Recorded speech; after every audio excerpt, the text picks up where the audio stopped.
Hello guys, good afternoon. কেমন আছো সবাই? আশা করছি খুব ভালো আছো। আমিও খুব ভালো আছি। আবারও চলে এলাম তোমাদের সাথে গল্প করতে। তোমাদের সাথে গল্প না করলে একদমই ভালো লাগে না।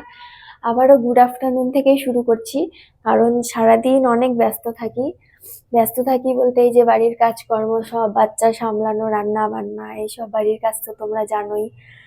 বাড়ির বউয়ের কত কাজ থাকে বাড়িতে, এইসব কথাবার্তা বলতে বলতে চলে এলাম ছাদে।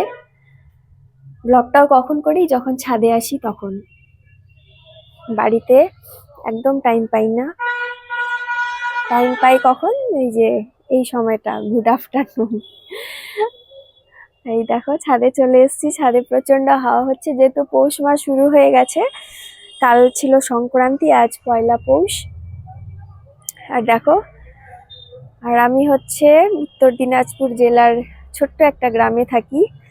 শহরের থেকে গ্রামে প্রচন্ড হাওয়া হয়, আর শীতটা অনেকটা বেশি।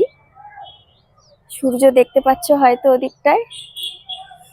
ওদিকটা আমাদের পশ্চিম দিক। সূর্য অস্ত যাচ্ছে, পাখিগুলো সব নিজের নিজের বাসায় চলে যাচ্ছে। আর এখন যেহেতু ছাদে চলে এসেছি, কাপড় চোপড় গুলো সব তুলতে হবে, ঠান্ডা হয়ে যাচ্ছে। রোদও নেই আর, রোদ চলে যাচ্ছে, পাখিগুলো সব নিজের বাসায় চলে যাচ্ছে।